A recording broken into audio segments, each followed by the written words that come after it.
वज़ीर-ए-आज़म शहबाज शरीफ से पाकिस्तान के दौरे पर आए चीनी वज़ीर ख़ारजा वांग जी की मुलाकात नायब वज़ीर-ए-आज़म इसहाक डार, फील्ड मार्शल सैयद आसिम मुनीर और वफाकी वज़रा भी शरीक हुए।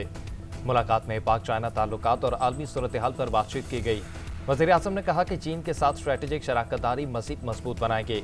चीनी वज़ीर ख़ारजा ने सदर आसिफ अली ज़रदारी से भी मुलाकात की, दो तरफ़ा ताउन और इलाकाई सलामती पर तबादला ख्याल किया।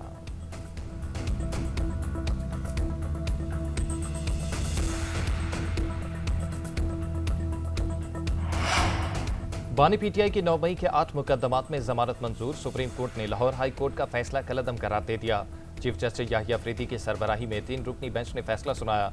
मुख्तसर हुक्मनामे में कहा गया कि ऐसे ही मुकदमात में दीगर मुल्जिमान की जमानत दी जा चुकी है। बानी पीटीआई का केस भी इसी तसलसल के असूल पर देखा जाएगा। सुप्रीम कोर्ट ऐसी कोई ऑब्जर्वेशन नहीं देगी जिससे किसी फरीक का केस मुतासिर हो।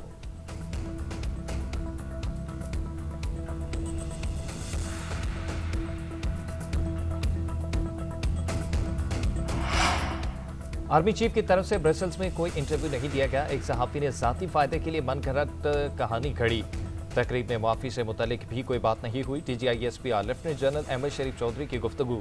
कहा 9 मई के वाकयात में मुलविस अफराद को कानून का सामना करना पड़ेगा। मुआफी मांगने से कानूनी अमल नहीं रुकेगा।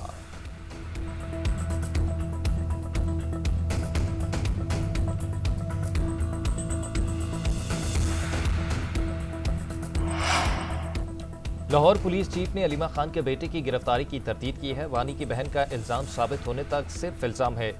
वज़ीर-ए-आज़म के मुशीर राना सनाउल्लाह कहते हैं कि पीटीआई सुप्रीम कोर्ट के फैसले पर खुश है तो ये बात से इत्मीनान है। किसी भी मुकदमे में रिलीफ मिलना अबूरी रिलीफ होता है। 190 मिलियन पाउंड के शवाहिद के एतबार से मजबूत केस है। जिन लोगों को 9 मई केसेस में सजाएं हुई वो भी जमानतों पर थे। नवाज शरीफ ने मीनार पाकिस्तान जलसे में कौमी डायलॉग की बात की थी। पीटीआई जमहूरियत पर यकीन नहीं रखती, ये राह फरार इख्तियार कर रहे हैं, मुज़ाकरात पर यकीन नहीं रखते।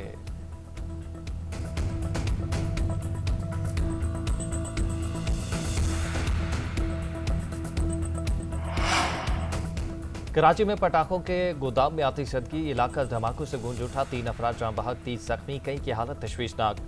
सदर के इलाके MA जिना रोड पर करीबी इमारतों के शीशे टूट गए, कई गाड़ियों को नुकसान पहुंचा। आसमान पर धुएं के बादल छा गए। रेस्क्यू फायर ब्रिगेड अमले ने आग पर काबू पाया। सिंध रेंजर्स के एहलकार भी इमदादी कामों में पेश रहे। धमाके की CCTV फुटेज भी सामने आ गई।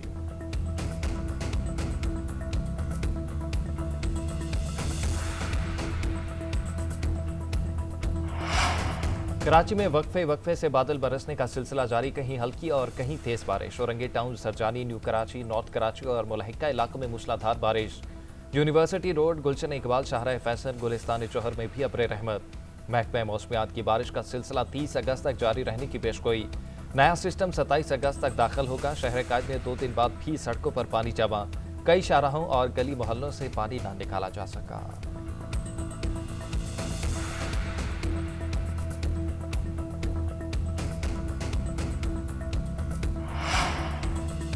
कराची के इलाके गुलिस्तान जौहर के इलेक्ट्रिक के दफ्तर के बाहर बिजली की बंदिश के खिलाफ अवाम का अनोखा एहतजाज। ढोल की थाप पर रक्स। अनोखा एहतजाज देखने के लिए रिहायशों की बड़ी तादाद पहुंच गई। मुजाहिरीन का कहना था कि ओवर बिलिंग के बावजूद गुज़िश्ता 56 घंटों से बिजली भी नहीं है। इंतजामिया को शर्म दिलाने के लिए एहतजाज करने आए हैं।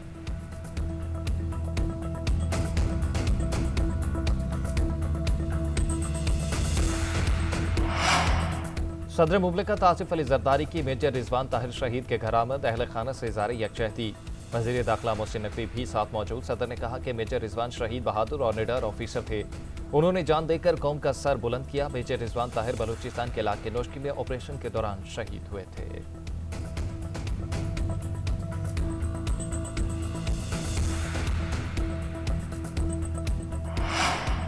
Chairman joint chief of staff committee का सरकारी दौरा उज़्बेकिस्तान। जनरल साहिब शमशाद मिर्जा की उज़्बेकिस्तान के सदर, वज़ीर दिफा और सेक्रेटरी नेशनल सिक्योरिटी काउंसिल से मुलाकात। दिफा और सिक्योरिटी के शोबों में ताउन बढ़ाने पर इत्तफाक।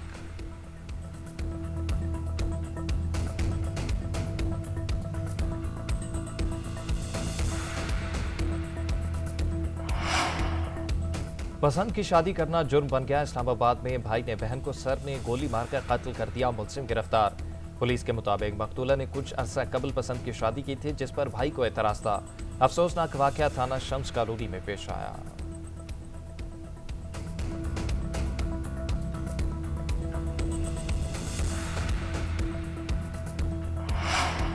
लाहौर में अफसोसनाक वाकया कहना में 2 भाइयों समेत 3 बच्चे मछली फार्म पर नहाते हुए डूबकर जान बहक। 3 बच्चों की उम्रें 9 से 12 साल के दरमियान थी। पुलिस ने वाकये के बाद कानूनी कार्रवाई शुरू कर दी।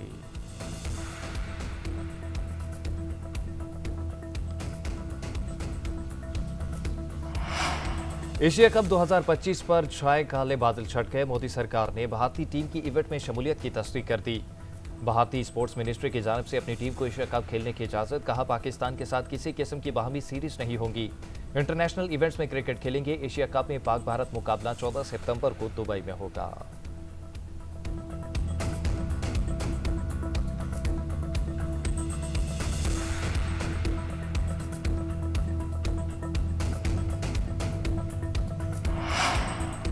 और गजा में इसराइली बर्बरियत जारी। बेघर और इमदाद के मुंतज़िर फलस्तीनियों पर हमले। 24 घंटों में 60 फलस्तीनी शहीद। गजा में कहत की सूरत हाल बरकरार। मजीद 3 फलस्तीनी भूख से जाँ बहक। शहदा की मजमूई तादाद 62,122 हो गई। 1,56,758 जख्मी। दूसरे अतराफ इसराइल में नेतन्याहू हुकूमत के खिलाफ मुजाहिरों में शिद्दत। मुजाहिरीन का यरगमालियों के अहल खाना समेत गजा बॉर्डर की जानिब मार्च। मुजाहिरीन का गजा में फौरी जंगबंदी और यरगमालियों की रिहाई का मुतालबा।